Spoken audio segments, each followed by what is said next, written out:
সুপ্রিয় শিক্ষার্থীবৃন্দ, আসসালামু আলাইকুম। তোমরা কেমন আছো সবাই? আশা করি নিশ্চয় তোমরা সবাই ভালো আছো।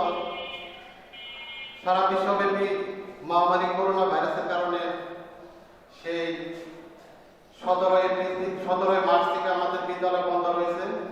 তো সেই জন্য তোমাদের লেখাপড়ায় যাতে পিছিয়ে না থাকো, সেই জন্য আজকে আমি তোমাদের সখীপুর অনলাইন স্কুলের পক্ষ থেকে স্বাগত জানাচ্ছি।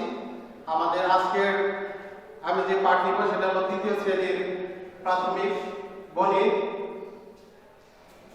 আমি তোমাদের আজকে যে বিষয়টা শেখাবো সেটা হলো যোগ ও বিয়োগের সম্পর্ক।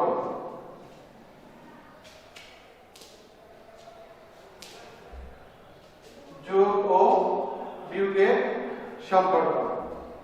আচ্ছা প্রিয় বন্ধুরা, যোগ ও বিয়োগের মধ্যে কোনো সম্পর্ক আছে কি? তোমরা বলতে পারো? হ্যাঁ, এটা কিন্তু তোমরা 2য় শ্রেণীতে অলরেডি কি শিখে এসেছো।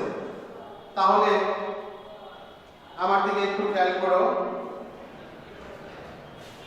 দেখো আমার হাতে কিছু কি আছে, এখানে কিছু লজেন্স আছে, তাই না? কিন্তু আমার হাতে কতগুলো লজেন্স আছে সেটা কিন্তু এখানে আমি বলি নাই। আমি বলেছি আমার হাতে কিছু লজেন্স আছে, সেইখান থেকে 5টি লজেন্স আমি তোমাদের 5 জনকে দিয়ে দিলাম। এখান থেকে 5টি লজেন্স, আমার হাতে কতগুলো লজেন্স ছিল সেখান থেকে 5টি লজেন্স আমি তোমাদের 5 জনকে দিয়ে দিলাম।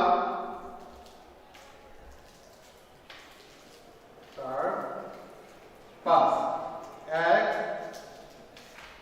2 3 4 5। হ্যাঁ, আমার হাতে কিছু সংখ্যক লজেন্স ছিল, সেখান থেকে 5টি লজেন্স আমি তোমাদের বন্ধুকে দিয়ে দিলাম। এরপর আমার হাতে কতটি লজেন্স থাকলো? 1 2 3 4 5 6 7। তাহলে কতটি লজেন্স থাকলো? আমার হাতে 7টি লজেন্স থাকলো। তাহলে এখানে বিষয় হলো, তাহলে প্রথমে আমার নিকট কতটি লজেন্স ছিল সেটা কিন্তু আমি বলি নাই এবং আমাদের জানা নাই। তাহলে সেই ক্ষেত্রে আমরা কি করতে পারি বলো তো? তাহলে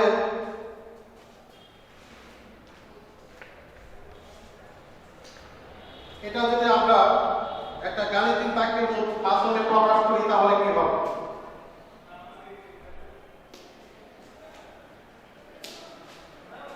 তোমরা ছবিকে লক্ষ্য করো। অর্থাৎ আমার কাছে এখানে যে লজেন্স ছিল, লজেন্স কতগুলো লজেন্স ছিল সেটা কিন্তু এখনো বলা নেই, সেটা হলো ফাঁকা ঘর। সেখান থেকে 5টি লজেন্স আমি তোমাদের 5 বন্ধুকে দিয়ে দিলাম। এরপর আমার কাছে কয়টি লজেন্স থাকলো? 7টি লজেন্স থাকলো। এখানে খালি ঘর হলো প্রথমে আমার কাছে যে সংখ্যক লজেন্স ছিল তাই সংখ্যা। তাহলে কি বলবো, তোমরা এই বিষয়টি যদি খেয়াল করো তাহলে তোমরা বলতে পারবে, স্যার যে আপনি আমাদেরকে প্রথমে 5টি লজেন্স দিলেন এবং আর আপনার কাছে আরো 7টি লজেন্স ছিল, তাহলে নিশ্চয় তোমরা বলবা যে স্যার আমাদেরকে দিলেন 5টি এবং আপনার হাতে রয়ে গেল 7টি, তাহলে আপনার নিকট মোট কতটি লজেন্স ছিল? 12টি।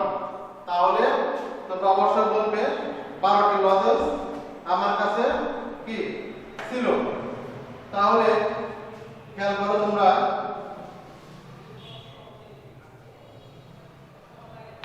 তাহলে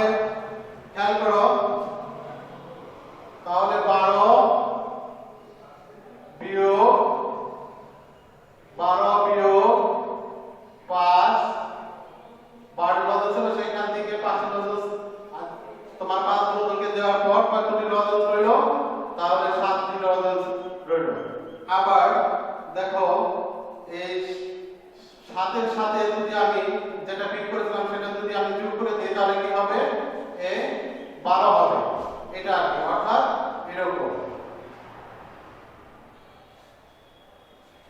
অর্থাৎ তাহলে আমরা যদি এটা খেয়াল করি যে নিচে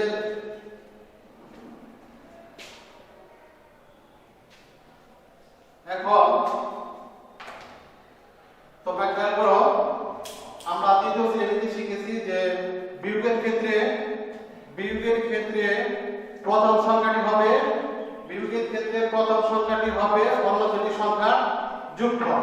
তাহলে আমাদের বিয়োগের ক্ষেত্রে অন্য দুটি সংখ্যার যোগফল আমরা ইতিমধ্যে কি লিখেছিলাম আগে 12 বিয়োগ কত 12 বিয়োগ 5 তাহলে কত ছিল 7।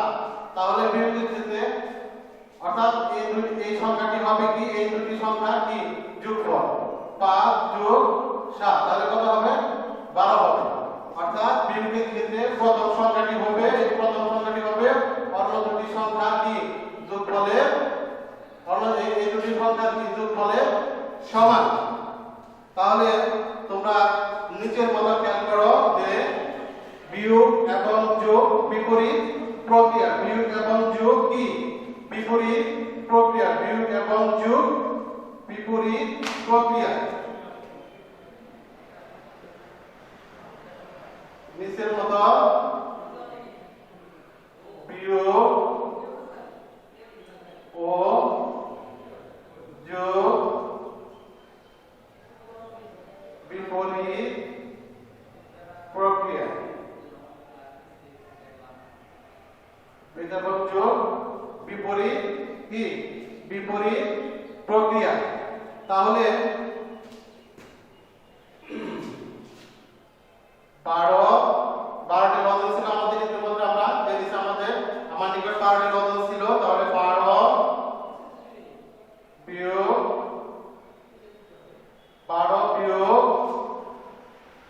5 সমান কত 7। আবার কত 7 যোগ 5 সমান কত 12। অর্থাৎ যদি আমি কি বলেছিলাম বিয়োগের ক্ষেত্রে প্রথম সংখ্যাটি হবে এই দুটি সংখ্যার কি যোগফলের কি সমান।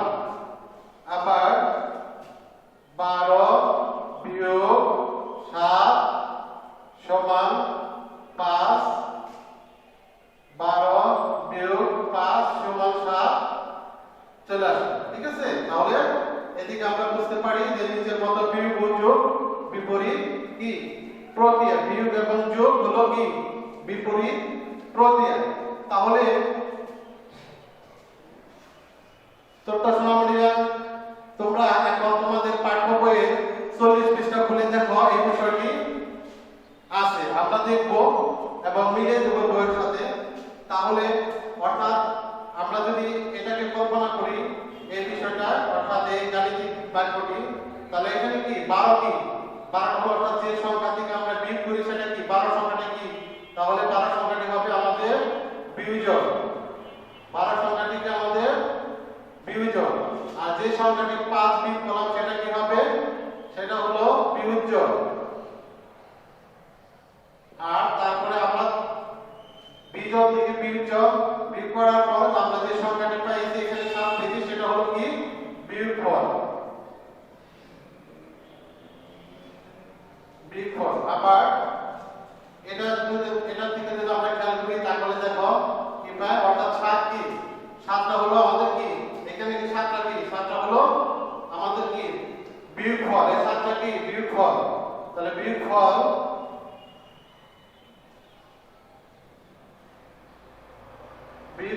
যোগ এই 5টা কি ছিল আমাদের, এই 5টা ছিল হলো বিয়োজক, এই 5টা ছিল কি বিয়োজক। বিয়োজক তার সমান সমান আমরা কি পেলাম, তাহলে এ আমরা পেয়ে যাব হলো কি বিয়োজক।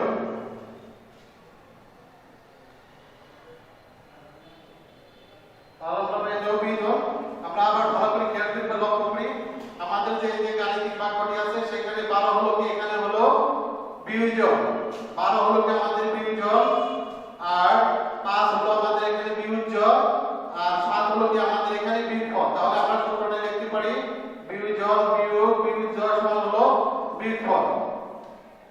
অর্থাৎ বিয়োগফল আমাদের কত হয়েছে 7 হয়েছে। আবার এই বিয়োগফলের সাথে যদি আমি বিয়োজক যোগ করি, অর্থাৎ এই বিয়োগফলের সাথে যদি আমি বিয়োজক যোগ করি, বিয়োগফল কত আমার 7 আর বিয়োজক হলো কত 5। এই 5 যদি আমি যোগ করি তাহলে আমি কি পাবো বিয়োজক পাবো। সেইজন্য আমরা লিখছি বিয়োগফল যোগ বিয়োজক, অর্থাৎ বিয়োগফল হলো 7 বিয়োজক হলো 5 আর বিয়োজক হবে কত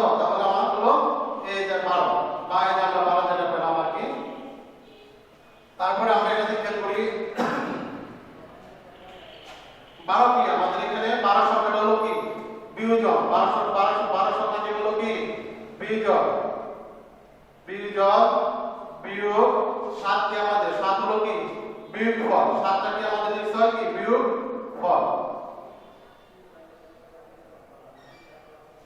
বিয়োগফল।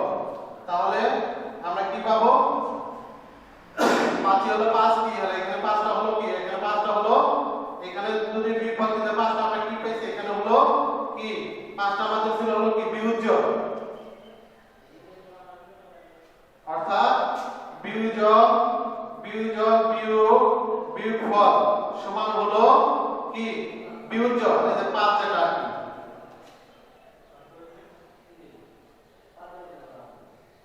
বিয়োজন।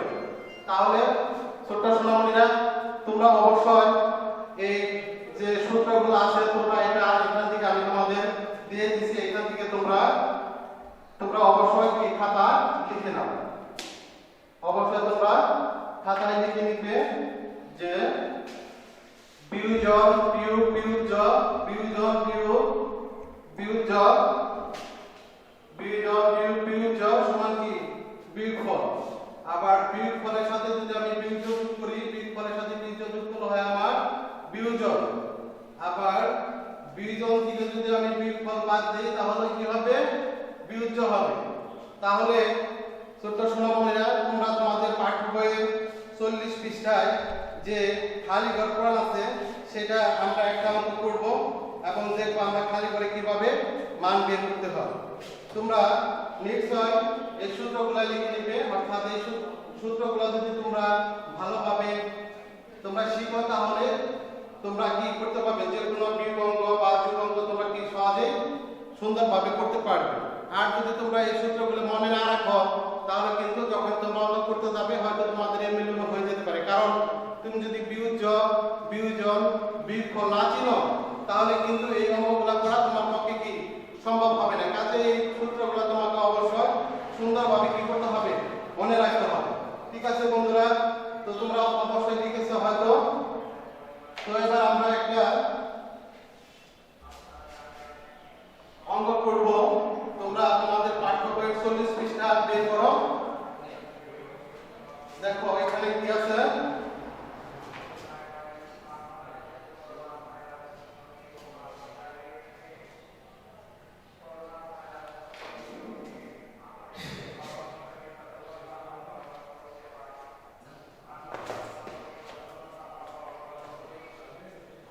চুপ 1 নম্বর খালি ঘর পূরণ করি।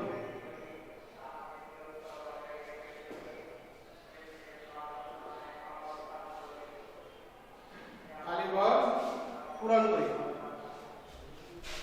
1 নম্বর আছে কত 34 বিয়োগ 8, 34 বিয়োগ 8, 34 বিয়োগ 8 সমান খালি ঘর সমান খালি ঘর 26 যোগ খালি ঘর 26 যোগ খালি ঘর সমান 34। এরপর আছে খালি ঘর বিয়োগ 26 সমান 8। তাহলে তোমরা ইতিমধ্যে জানো যে অর্থাৎ যে সংখ্যা থেকে আমরা বিয়োগ করি সেটাকে কি বলে সেটাকে বলে বিয়োজ্য। তাহলে এই 34 এখানে আমাদের কি 34 হলো কি 34 হলো বিয়োজন, যে সংখ্যা থেকে বিয়োগ করা হয় সেটাকে কি বলে সেটাকে বলে হলো বিয়োজন। তাহলে আমরা এই এখানে বিয়োজন হচ্ছে 34 আর কি হচ্ছে তোমার বিয়োজ্য হচ্ছে হলো কত 8।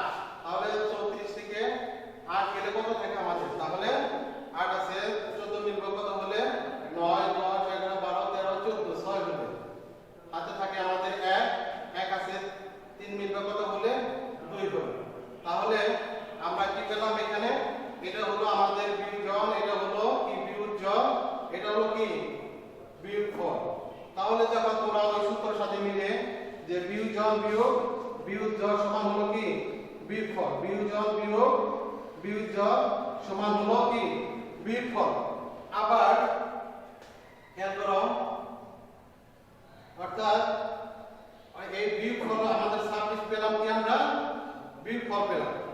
তাহলে এই বিয়োগফলের সাথে 26 আমাদের বিয়োগফল, এই বিয়োগফলের সাথে অর্থাৎ খালি ঘরের কত যোগ করলে আমাদের কি হবে 34 হবে। অর্থাৎ 26 এর সাথে কত যোগ করলে আমাদের কি হবে 34 হবে। এখানে আমাদের কি দেওয়া নেই, এখানে আমাদের তাহলে কি বিয়োগটা কত সেটা আমাদের কি দেওয়া নেই। এখানে আমরা কি করব যে 26 এর সাথে আমাদের যে 26 যোগ কি করব আমাদের বিয়োগ কত, বিয়োগ হলো 8, সেই 8 যোগ করে দিব। তাহলে আমাদের কি হবে এখন 26 আর 8 হলো কত 34, 26 আর 8 কত হলো 34। তাহলে আমরা এখানে কোন সূত্রটি প্রয়োগ করলাম, সেটা আমরা এখানে সূত্রটি প্রয়োগ করলাম বিয়োগফল যোগ বিয়োজন সমান হলো কত বিয়োজন। তোমরা কি করে দেখো আগে পরবর্তী দিকে, তাহলে 26 কি ছিল আমাদের, এই 26টা ছিল বিয়োগফল, 26 আমাদের এখানে দেওয়া আছে। তারপরে ছিল আমাদের অঙ্কে কি ছিল যোগ চিহ্ন ছিল, তার সাথে কি ছিল আমাদের এই খালি ঘরে যে কি বিয়োজন, যেটা এই বিয়োজনটা আমাদের কি ছিল না দেওয়া ছিল না। আর কি ছিল আমাদের বিয়োগফলটা ছিল কত, এখানে ছিল দেওয়া ছিল হলো কত 34। অর্থাৎ আমি এইটা কিভাবে পেলাম যে আমার বিয়োগফল কত, বিয়োগফল হলো আমি পেয়েছি কত এই 26 পেয়েছিলাম, এই 26 এর সাথে আমি বিয়োগ কত এই 8 কি করলাম আমি যোগ করে দিলাম, তাহলে আমি কি 34 পেয়ে গেলাম। অর্থাৎ আমার এই 34 ছিল কি আগে বিয়োজন, সেটা এখানে কি বিয়োগফল হয়ে গেল, এই ফল হয়ে গেল 26 এর সাথে 8 যোগ করার পর। আবার দেখো এখানে কি আছে, অর্থাৎ এখানে আছে একটা খালি ঘর, অর্থাৎ খালি ঘর থেকে কত অর্থাৎ খালি ঘর থেকে 26 বিয়োগ করলে কত ফল 8 হয়। কিন্তু খালি ঘরে কোন সংখ্যাটি হবে সেটা কিন্তু আমার কি দেওয়া নাই। অর্থাৎ এমন একটি সংখ্যা এখানে হবে যা থেকে 26 বিয়োগ করলে আমরা কি ফল 8 পাবো। তাহলে সেই ক্ষেত্রে আমরা দেখো যে লাস্টে যে আমরা কি আছে, অর্থাৎ আমরা কোন সূত্রে যাব যে বিয়োজন, তাহলে বিয়োজন এটার ক্ষেত্রে দেখো বিয়োজন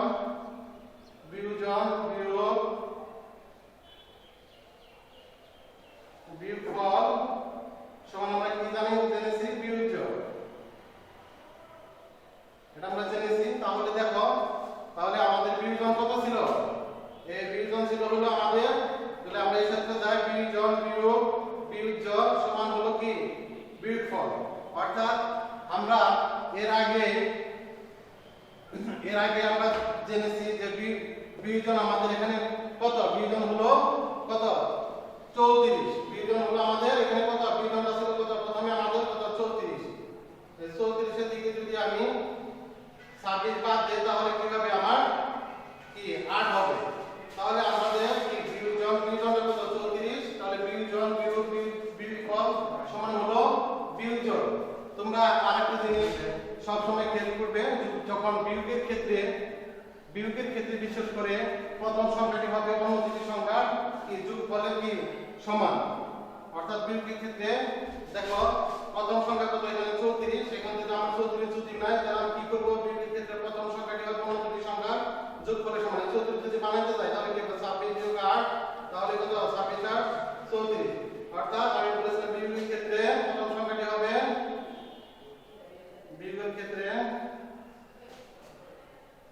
প্রথম সংখ্যাটি হবে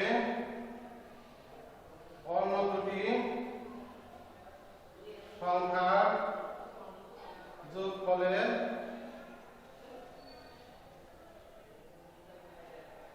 সমান। তাহলে ইতিমধ্যে তোমরা অবশ্য সূত্রগুলো লিখে নিয়েছো এবং তোমরা যোগ বিয়োগ সম্পর্কে ইতিমধ্যে হয়তো তোমরা ধারণা পেয়েছো। অর্থাৎ যোগ এবং বিয়োগ পরস্পর কি, যোগ এবং বিয়োগ হলো বিপরীত প্রক্রিয়া, যোগের বিপরীত বিয়োগ, বিয়োগের বিপরীত কি যোগ, তাই না? এটা আমরা কি ইতিমধ্যে আমরা বিভিন্ন গাণিতিক সমস্যা সমাধানের মাধ্যমে আমরা দেখলাম।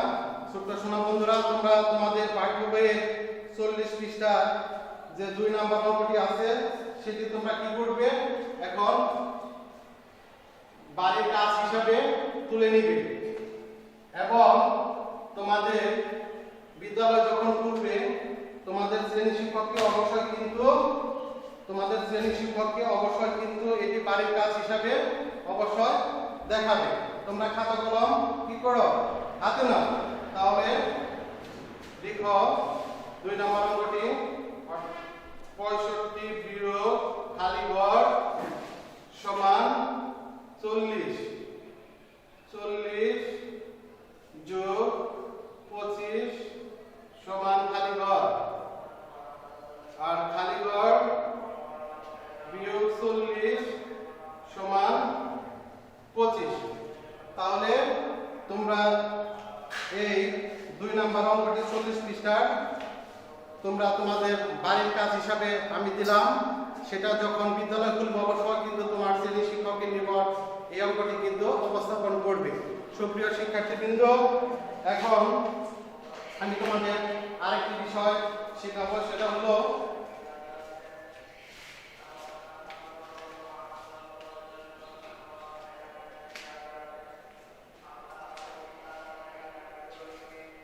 সেটা হলো 3 ও 4 অঙ্ক বিশিষ্ট সংখ্যার পাশাপাশি যোগ ও উপরে নিচে যোগ। অর্থাৎ 3 ও 4 অঙ্ক বিশিষ্ট সংখ্যার পাশাপাশি যোগ ও উপরে নিচে যোগ। এটা তোমরা অবশ্যই হয়তো লিখে নিয়েছো, তাহলে আমি এটা মুছে ফেলি।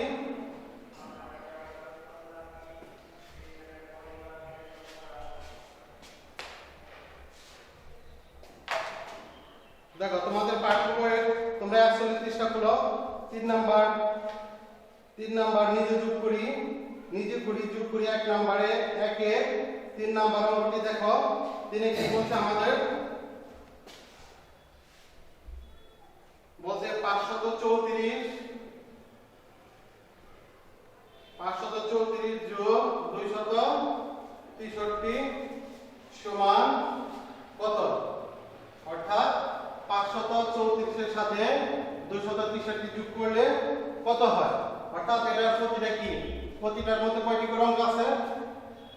একক, দশক, শতক, মানে শতক পর্যন্ত আছে। এটাতেও কি আছে? এটা একক স্থানীয় অঙ্ক, এটা দশক স্থানীয়, এটা শতক স্থানীয় অঙ্ক। অর্থাৎ প্রতিটি ঘরে কি আছে? 3টি করে অঙ্ক আছে। তাহলে আমরা এরকম যদি করি একক স্থান আমরা যোগ করব, সেটা কত হবে? এখানে একক স্থানের অঙ্ক হলো 3, এখানে একক স্থানের অঙ্ক কত? 4। তাহলে কত হবে? 3 যোগ 4 কত হয় আমাদের? 7। তারপর দশক স্থানের অঙ্ক আমরা দেখব। দশক স্থানে কি আছে? প্রথমটিতে আছে কত আমাদের? 6। আর এটাতে কত আছে? দশক স্থানের অঙ্ক কত? 3। তাহলে কত হবে? 6 যোগ 3 সমান কত হলো? 9। 6 এর থেকে কত হবে? 9 হবে। আর এটাতে আছে কত? শতক স্থানীয় অঙ্ক, এটাতে আছে 2 আর এটাতে আছে 5। তাহলে 2 আর 5 আমাদের কত হয় ছোট বন্ধুরা? তাহলে অবশ্যই কত হয়? 5 আর 2 7 হয়, তাই না?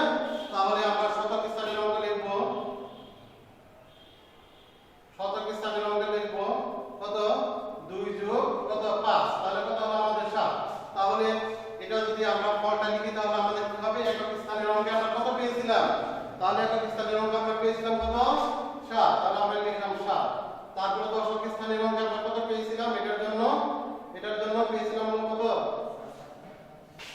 7। তাহলে অর্থাৎ একক স্থানের অঙ্কের জন্য আমরা পেয়েছিলাম হলো 7। তারপরে দশক স্থানের অঙ্কের জন্য পেয়েছিলাম আমরা কত? 9।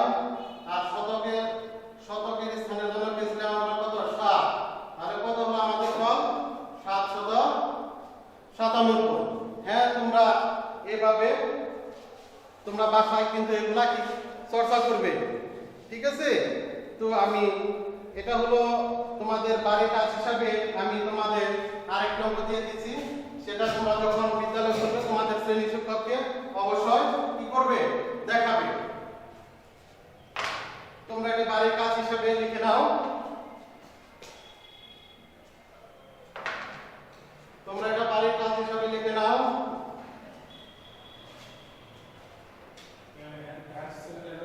300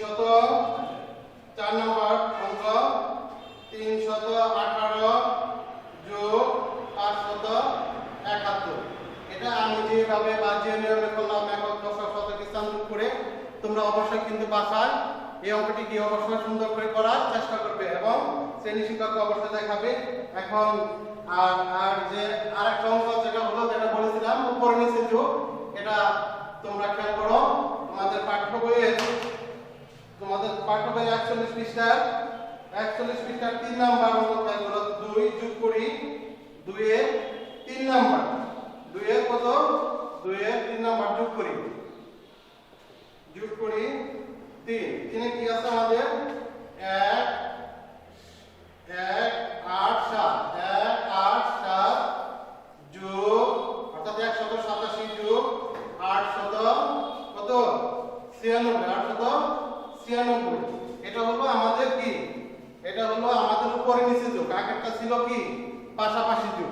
তাহলে আমরা যোগ করি 6 আর 7 কত হয় 6 7 8 9 10 11 12 13। নিচে কত হয় এখানে কত হলো 13 হলো। এই 13 এর 3টা আমরা এখানে লিখবো, ঠিক আছে 13 3 এটা আমরা লিখবো। আর এই একটা কি আসলো এখানে কি চলে আসলো, ঠিক আছে একটা এখানে চলে আসলো। এবার একক স্থানীয় অঙ্ক হলো কত 3 এবং খেয়াল করো এটা কি, এটা হলো দশক স্থানীয় অঙ্কে আমরা কত সেটা যোগ করব। এখন 9 আর 8 কত হয় 9 10 11 12 13 14 15 16 17 হয়। আর আমাদের হাতে 1 ছিল, সেটাতে কি হবে 1 দশক ছিল, তাহলে কি হবে 18 হবে নিশ্চয়। তাহলে কি হবে 18 হবে। এই 18 আর আমরা এখানে কি করব লিখব, ঠিক আছে। তোমরা বুঝতে পারতেছো শিক্ষার্থীরা? তোমরা অত্যন্ত মনোযোগ সহকারে দেখবে। অর্থাৎ আমরা যদি অত্যন্ত মনোযোগ সহকারে দেখি তাহলে কিন্তু আমরা কিভাবে উপর নিচে যোগ করতে হয় সেটা অবশ্যই আমরা বুঝতে পারবো এবং পরবর্তীতে বাসায় যখন তুমি প্র্যাকটিস করবে এগুলো কিন্তু তোমাদের অবশ্যই কি কাজে লাগবে। আবার নিয়মটা যদি অনুসরণ করো ফলো করো তাহলে কিন্তু অবশ্যই সহজেই উপর নিচে যোগ তোমরা 3 সংখ্যা 4 সংখ্যা অধিকও তোমরা কি বাসায় কি অবশ্যই করতে পারবে। তাহলে আমরা শতকে চলে আসলাম এখানে 18 এই একটা এক যে দশক এক দশকের সেটা এই পাশে কি একটা এই পাশে কি আসলো শতকের করে চলে আসলো। হ্যাঁ তাহলে একটা চলে আসলো এই পাশে এখান থেকে। তাহলে 8 আর 1 কত হয় 8 আর 1 হলো 9 আর আমাদের যে এক যেটা এখান থেকে চলে আসছিল 1 সেটা কত হয় 8 আর 1 9 আর 1 কত হলো এই হলো আমাদের কি 10। তাহলে এইভাবে আমরা কি করতে পারি, এইভাবে আমরা উপর নিচে কি যোগ করতে পারি। তো সুপ্রিয় শিক্ষার্থীবৃন্দ তোমরা যখন বাসায় করবে অবশ্যই এই নিয়মগুলো ফলো করে বাসায় করবে, ঠিক আছে। তো আমি তোমাদের বাড়ির কাজ হিসাবে 2টা অঙ্ক দিয়ে দিচ্ছি। যখন বিদ্যালয়ে করবে তোমরা অবশ্যই তোমাদের শ্রেণী শিক্ষককে অবশ্যই এই 2টি অঙ্ক বাড়ির কাজ হিসাবে দেখাবে। তাহলে 5 নম্বর লিখো। 5 হলো কত 7 4 2 9 যোগ 1 6 3 9। আর হলো 1 নাম্বার আর 1 নাম্বার করবে সেটা হলো 1 9 4 যোগ 7 0 4। এই 2টি অঙ্ক অবশ্যই তোমরা কি বাড়িতে করবে এবং তোমাদের শ্রেণী শিক্ষককে বিদ্যালয়ে যখন করবে অবশ্যই দেখাবে। তো ছোট্ট সোনামরা এতক্ষণ যোগ বিয়োগের সম্পর্ক এবং পাশাপাশি যোগ এবং উপর নিচে যোগ সম্পর্কে আমি তোমাদের ধারণা দিলাম। অবশ্যই তোমরা হয়তো বোঝার চেষ্টা করেছো, তারপরে তোমরা পাঠ্য বই খুলে বাসায় সুন্দর করে দেখবে এবং আর ভালো করে বোঝার চেষ্টা করবে। তো আমাদের যে ঘরে বসে শিখি, ঘরে থাকি ঘরে বসে শিখি, এটা তোমরা অবশ্যই পালন করবে। কারণ সারা বিশ্বের মধ্যে বাংলাদেশে করোনা ভাইরাস কিন্তু মহামারী আকার ধারণ করেছে। সেই জন্য অবশ্যই তোমরা সহ তোমাদের পরিবারের সকলে ঘরে থাকবে, তোমরা সুস্থ থাকবে এবং বারবার সাবান পানি দিয়ে হাত ধুবে। তোমাদের সুস্থতায় আমাদের কাম্য। তোমরা সুস্থ থাকো, সুন্দর থাকো, ভালো থাকো এবং অবশ্যই আবার যখন বিদ্যালয় খুলবে তখন তোমাদের সাথে আবার দেখা হবে, আমরা শ্রেণীপাঠে ফিরে যাব। তো আজকের মধ্যে তোমাদেরকে সকলকে ধন্যবাদ জানিয়ে আজকের ক্লাস এখানে শেষ করছি। আল্লাহ হাফেজ।